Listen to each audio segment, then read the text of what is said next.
My guest on this week's episode of Suds Search is Joe Laratro, president at Tandem Interactive. Joe is a veteran digital marketer, he's an in-demand conference presenter, and he's a published author. In addition to his role at Tandem, Joe is a tireless educator and conference organizer. He is the current president of the South Florida Interactive Marketing Association. If you're in the area, check out the group. Joe has also been one of the leaders of the PubCon conference series. He is the lead moderator and serves on the PubCon advisory board. His agency, Tandem Interactive, has received several accolades. They've won 2 U.S. Search Awards, including the award for Best Small Agency in 2018. I sat down with Joe shortly after PubCon Austin. We had a wide-ranging conversation talking about the future of conferences in the United States, ChatGPT, and local SEO. We're also going to chat about agency life and why Joe is a proponent of returning to office work. We're talking during a time of economic turmoil. Joe and I will chat about the myriad challenges facing agency owners during a recession. Grab something cold to drink and join me for a conversation with Joe Laratro. We'll talk about some advanced GPP tips.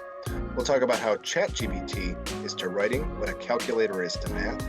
And I'll spend a little time talking to Joe about the future of PubCon. Stay tuned for a big announcement about a fall event. All right, Joe Laratro, welcome back to Suds Search. How you doing? Very well. Nice to be back. It's great to have you back, and the timing is good. We're filming this a week after PubCon Austin. Yes. So, unless I'm mistaken, this is the first in-person PubCon Austin in about 3 years. They had the one in Florida, which was great, but I can imagine that for you and Brett and the people who organized PubCon, those 3 years must have been so challenging. What was it like to be back at an in-person event and to do it in a city like PubCon, like in a city like Austin? So it was pretty interesting. Our first one back in Florida was like a makeup event, and that was still touch and go. You didn't know, do you hug somebody? Do you shake their hands? Do you fist pump? Do you wave? Like it was odd. There was people wearing. I was there. It was strange. This one was like, and we got a lot of feedback. This was the greatest PubCon ever. I mean, it's pretty cool, but I can give you one insight that might explain really how good it was from a view you would never expect is the downloads. So Brett posts all the presentations and he does it, very quickly. I mean, I think it was 2 days after the conference. And he said yesterday that there was as many downloads as the last 2 Vegases combined. Wow.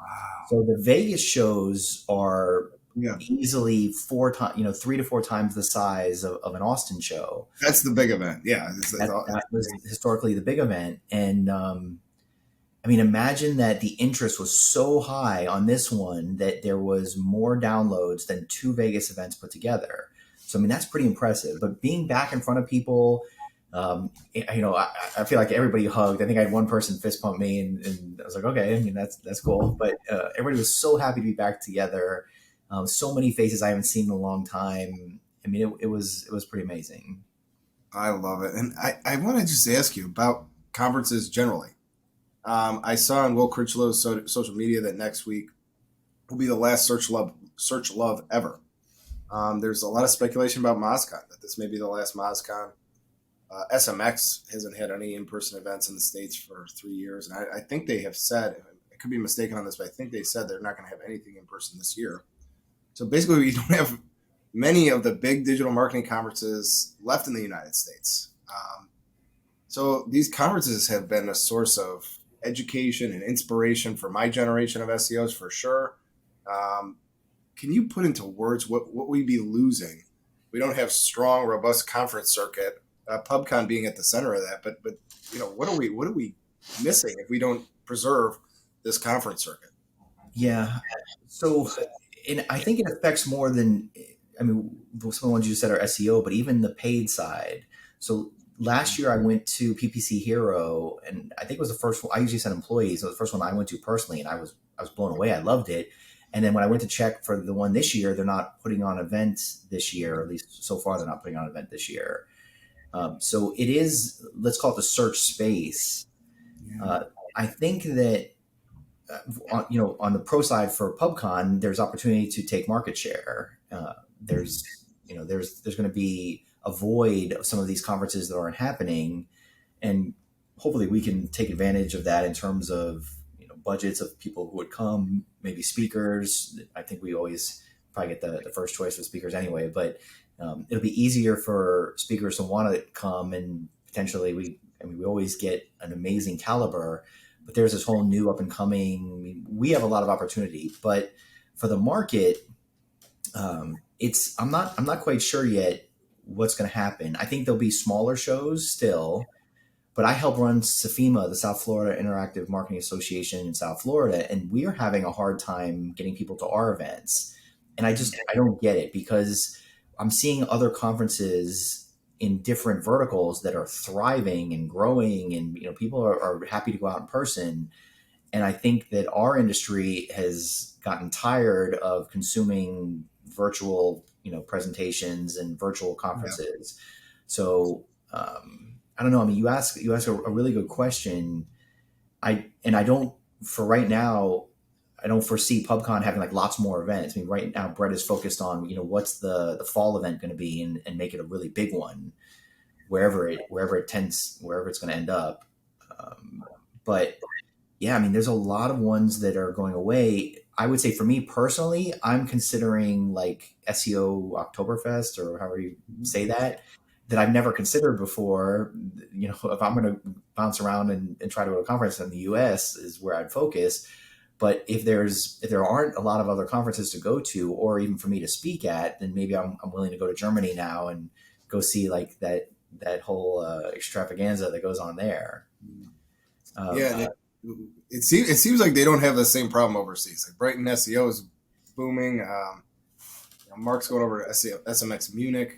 Greg may be going as well. I think they've got the circuit pretty strong overseas, but it's here in the United States it's a struggle. So let me pry into a question that you had. So I think you're right. I think I did a lot of virtual events, especially early on in COVID, and sort of burned out on them. But I wonder, as a person who was in the rooms with Brett and the other organizers of PubCon, is there anything from those COVID years that you learned that could help make conferences better moving forward? Is there a video component, sort of a hybrid event schedule that you think we should preserve in events going forward? Or is this back to normal, back to being in person? That's the preferred way to do it. All right. So I have a very good answer for that. And the one thing that I really, really liked about the virtual aspect was that, just like this, we're in front of a screen. So if I am sharing a screen, it is very easy to see exactly what I'm trying to do. And there was, I would say, a learning component to that is very difficult to have in an in-person session. Even when we used to do the training days, I mean, unless you were sitting right up next to the screen, I mean, it's hard to be running through interfaces and showing people how to do things.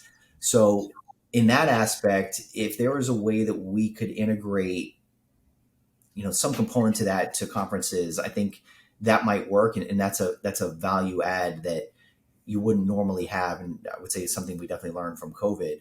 But if we're really trying to force people, force isn't the right word, we're really trying to get people to come together. Let's say that, not force. We're trying to get people to come together and share ideas and have this social aspect. It can't be done virtually. And I don't think, at least for right now, we'd have to find a financial model that worked. Brett tried the streaming video option of PubCon many, many years ago. I mean, it's probably a decade ago. And one year he was able to like just about break even. The second year, I think it ended up to have like the video cameras in every room recording. I mean, it was astronomically expensive versus what he could get in return of selling it. But there are conferences, I think like MozCon's, video version was always excellent. I mean, that was, again, something that for my company, we would buy and have the team go sit in the room and watch it. I don't know that PubCon is there yet, and I really haven't talked to Brett about it, so I'm not sure what he's thinking about. But again, I could see like almost a separate track, maybe. Like we used to have the Q&As, a track of that where you've got this like live interaction. Maybe it's more demos, maybe it's more MarTech or your marketing stack. There's ways that could be integrated, I think. All right, I love it. And then last question about PubCon: are we back to the old schedule? Will there be a PubCon Las Vegas in 2023? Is it too soon to know? So there will be a large fall show, and the fall show will be the same format as Vegas in terms of at least 3 days. It might be 3 days plus a training day. Awesome. I mean, we saw the demand. The speakers want to get out. The attendees want to be there. Um, Financially, it looks like it all works. I don't know that it's going to be in Vegas. Okay. Brett is looking at lots of options. He's looking at where it makes sense um, for like the tech environment. Austin was a great spot, and the venue that we had was incredible. But he is looking at lots of areas to figure out what makes the most sense in terms of the That's right. speak. I mean, for everyone, for the speakers, the attendees. I mean, what's easiest to get to? Vegas was a destination. It still is an incredible destination, but is it necessary for PubCon? And the answer is no. I agree with that. Yeah, and I think it's that alone is a big announcement, right? So there is going to be a big fall event from PubCon. I am so excited. It's been too long since that's been back. I will watch very carefully, and we'll make sure we announce when the location is disclosed. But I just think that's great news. Like, Yeah, let's get these shows back going, and for any, like, this is the way. I mean, I don't know, Joe, you are probably about the same age. Like, this was how I learned. This was these. So I'm so pushing our team. We're paying for people to go to shows now this year. If you make it like the first promotion in our company, team leading up, we will pay for you. So we had an employee at PubCon Austin, and I just think it's the best. It's the best way to learn. Well, let me shift gears a little bit to the conference itself. So you were on a panel discussion about agency life. It was you with a bunch of other luminaries on there. I bring you on here. I talked to you about PubCon, and then I have to point out you are the owner of Tandem Interactive, which is an award-winning agency in Fort Lauderdale. This topic, sort of, I've been reflecting on agency life more and more, especially in recent months. The economy is lousy, and so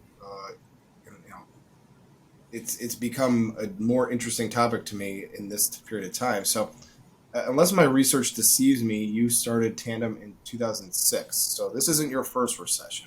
And I thought you might be a good person to talk to about any lessons you may have gotten, tips, advice, strategies navigating a recession as an agency owner. Yeah. So first, let's talk about that panel for a second, and this goes a little bit into some things that can deal with coming into a recession. So I was the only person on the panel that is extremely bullish about being in the office, and I don't think I was rude, but I swear I was thinking about it last night. I was like, I could have been rude, and I could have like called everybody out.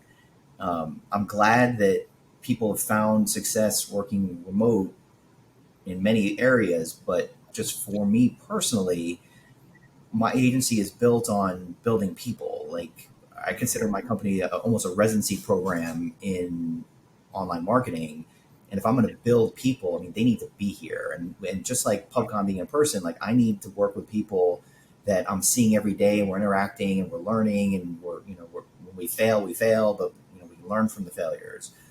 So in terms of, and because of that panel, I ended up speaking to a lot of agencies, and I would say every agency except one has said that since the start of this year, they've lost their like whales, their big clients. And it happened with us too. I mean, two of the most profitable clients that we had are now gone as we're coming into the end of Q1 of 2023 and going into a much tougher economy. Like, what do we do?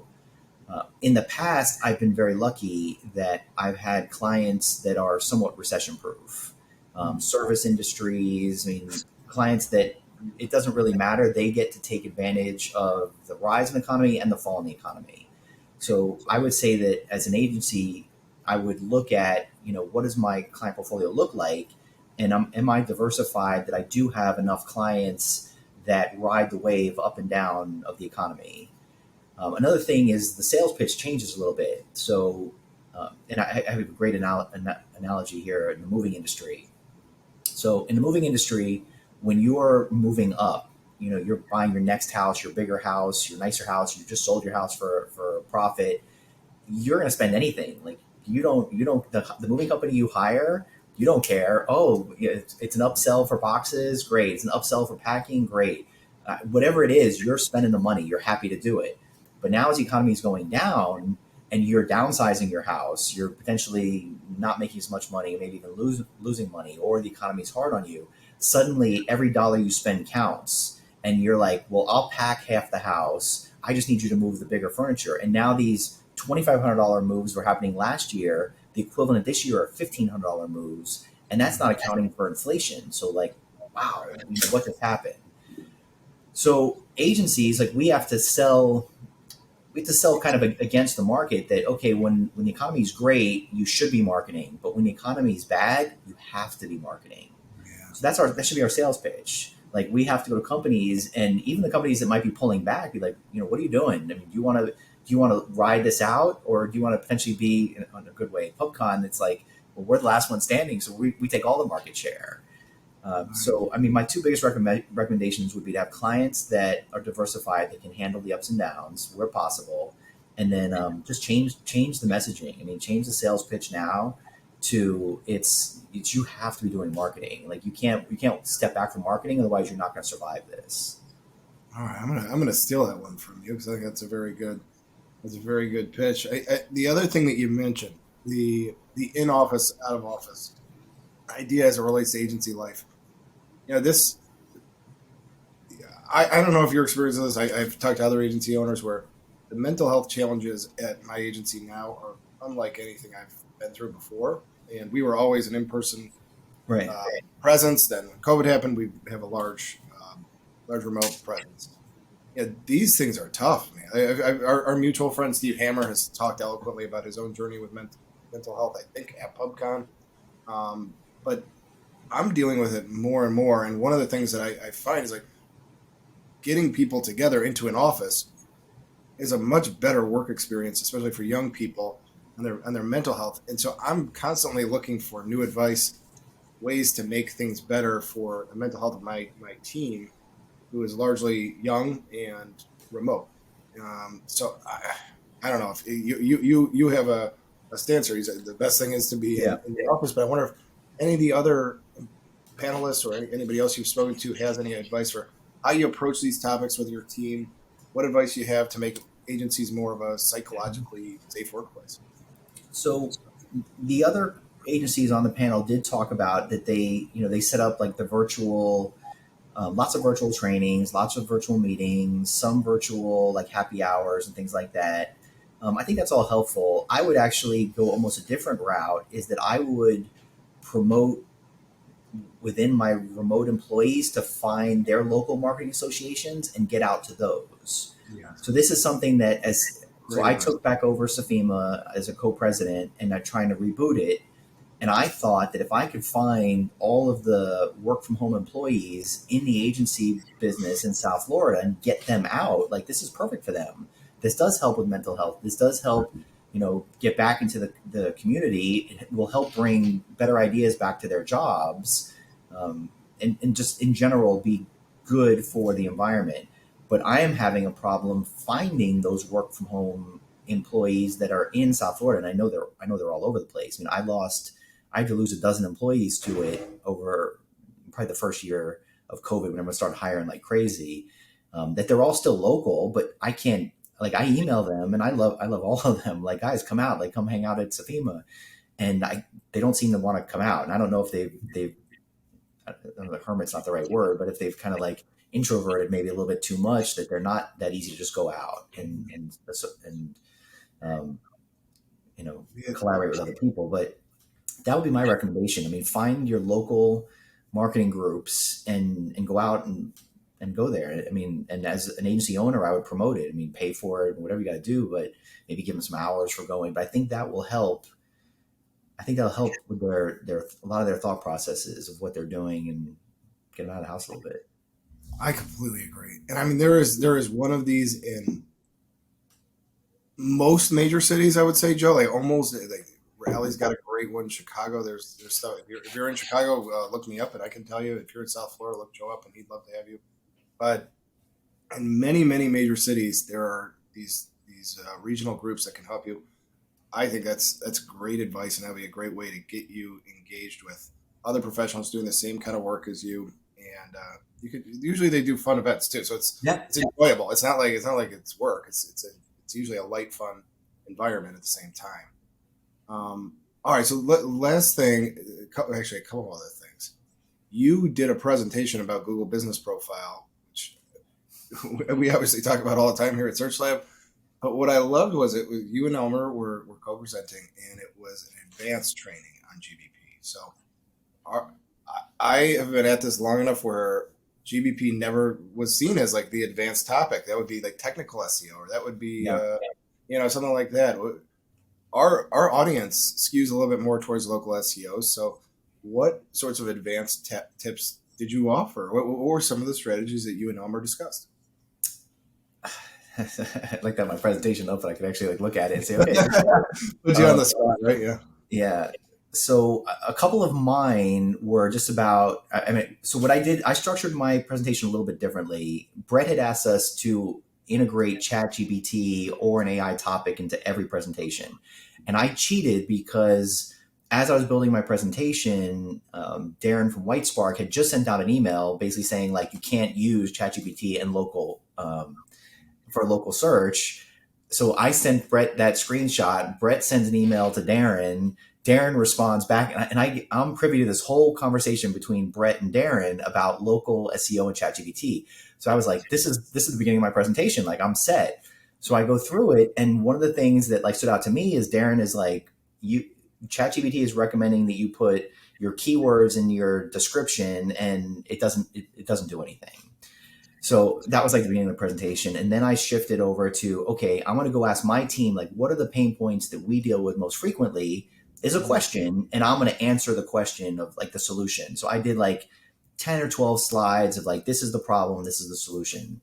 A couple I remember offhand, photos. If somebody uploads a photo, what do I do? It's very important that the photo falls within your brand message. If the photo is of like damage done or something wrong, you can just dispute the photo and say that it was not a picture of your business. Boom, pops right out. In terms of tracking, you can use the NAP, the name, address, phone number isn't quite as important as it used to be, but you would want that secondary phone number to be the main phone number on the website, and you can use the first number as a tracking phone number. Very important you use the UTM source information because it's somewhere between like 75% and 50% of 25 to 50% of the traffic doesn't get tracked as organic search, because if you're in like a map and you click directly from the map, Google's not counting that. There's a couple other ways. So if you use the UTM source properly, you can get credit for all of the GBP. And I kept saying GBP. Just rolls off your tongue, doesn't it? It really doesn't. Never. And then the last one that I'll say, and then I'll just do one or two for Elmer, that was super important is this 7-day like wait period. Yeah. So as soon as you get access to it, to a new one, really access, don't do anything for 7 days, because if you make changes, boom, it usually gets flagged right away, and then you got to like fight to get it out of suspension. Right. So definitely wait 7 days. One of the biggest things that I've been working on, we collaborate with a lot of other companies for some of our bigger accounts, and we've seen on-site have this huge effect on GBP results, like more than I would have ever expected. And one of the things, and Elmer spent a lot of time kind of talking about like on page, making sure the city and state name is in the title tags, it's in the content. But what I've seen really work lately is moving the Google Maps API, like if you were using that, to the very top of the page. I don't know exactly why it's working, but we've seen great results where if we weren't in the map pack, we do that, and all of a sudden, boom, we show up in the map pack. Mm-hmm. Now you could say that, okay, well, we updated the page is a little fresher. I mean, it doesn't necessarily have to just be that, but there's like a few things we've been doing, and that seems to be one that's really paying off. It's not necessarily the best user experience, because you hit the page and the first thing you see is the map. Maybe it's not really the first thing you're looking for, but if I can get if I'm ranking like number 7 on the page and I can jump to number 2 or 3 in the map pack, I mean, I want that traffic. So I'm willing to give up a little bit of regular organic to get the map. I love it. Well, that's awesome. That's more than I can ask for. And you mentioned ChatGPT. And so several presentations at PubCon. I saw there was some other conference where it was like 90% of the topics were about ChatGPT. This is all the rage right now. Brett's presentation went kind of viral on SEO Twitter. Everybody was talking about it. The other keynoter from Fabrice from Microsoft was also about their adoption of ChatGPT. So this is the topic right now. Just really open-ended. How are you and the team at Tandem approaching ChatGPT? How do you view it? What are the use cases for it that you're using right now? And do you have any red flags or words of caution? So I can probably cause a little stir with what I'm going to say here. But I literally just had a leadership meeting before this, and this is what I said. This comes from Brett, and I don't know if Brett came up with the saying, but he's repeating it, and it sounds pretty amazing. ChatGPT is to writing what a calculator is to math. Wow. Like if you really, really think about that, like you're not doing complex math without using a calculator. Right. We shouldn't be doing complex writing per se without using ChatGPT or some generative AI in some way. Now, it shouldn't replace the work, but it should be a tool within the work. And Brett said, and hopefully he got retweeted quite a bit about this, is that AI is not going to replace us, but people that use AI will. Right. So I just told my team, I said, imagine if it took us an hour to write an amazing blog post, optimize it, pick the right picture, and now you can do that same work in 20 minutes. Does that mean we take 40 minutes of profit? Or do we revisit and say, well, now we should be able to do 3 in that time? Right. And I'm going to suggest that, at least for the moment, based on the economy, that it's very likely the agencies should just take a little bit of the profit for right now. But it may change that a month from now, 6 months from now, a year, that our deliverables are going to be expected to be larger for the same price because we can do things as good, possibly better, and faster.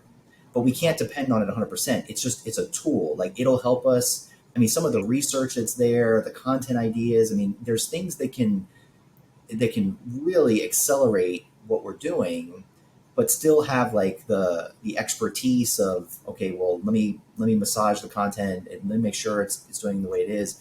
And Brett in his presentation gave a link to the search operators or the ChatGPT operators that he's worked on. And it's incredible. I mean, he's got some that like are paragraph long that you're feeding it. I wanted it at a 12th grade reading level. I want it from a female voice. Like the more information you give it, the better the output's going to be. And it's incredible, but it should not be used to generate thousands of pages on a website just for, spam. Like, no, that's not what it's for. It's a tool like a calculator if we're really using it right. I love that analogy. That's perfect. And I think this is going to be a big topic all year and for the next few years. So, always appreciate talking to people like you about it. The last thing, I screwed up last time I had you on. Didn't ask you about your book, unless I'm wrong. You've written a book called SEO Diet.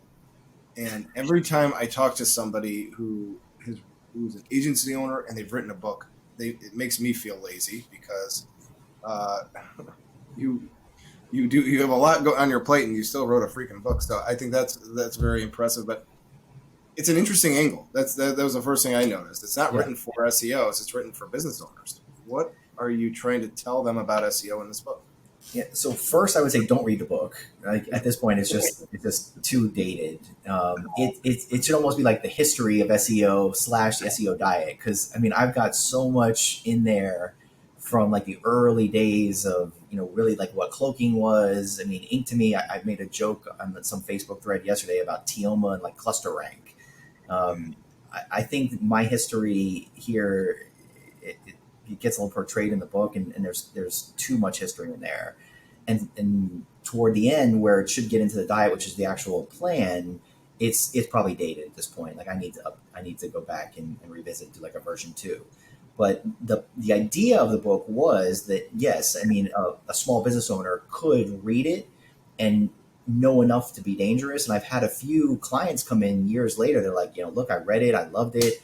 I don't have the time to do the plan you're saying. I don't have the time to dedicate to blog posts, to making sure that the SEO architecture is right, to make sure that I'm doing something that's going to help generate links to the website. So I did. It wasn't meant as like a lead gen or business development. It was meant for education. Like it could probably be a great textbook to teach from at some point, especially if I updated it. Well, awesome. Well, listen, I love talking to you. You've been a real like leader in this industry, and I'm so happy for all the news out of PubCon. But I want to make sure we promote Tandem as well. If people want to get in touch with you or your agency, what's the best way to do that? What's your favorite social media? Next words. So my favorite social media is still Instagram. Don't use it as much as I used to, but I do like it. And I would say that you just go to the website tandem.buzz, shorten the URL, so a little bit easier to get to and very easy to find me. And then even if you just go to Google and search Joe Laratro, I mean, it's me and my son. So I think that's it that exists. So very easy to find me. All right, well, very good. Well, Joe, I'm going to give you a virtual cheers for now. Yeah. And for everybody else watching, we'll be back next week with another episode of Suds Search. Thanks a lot, Joe. Thank you. Thanks for having me back.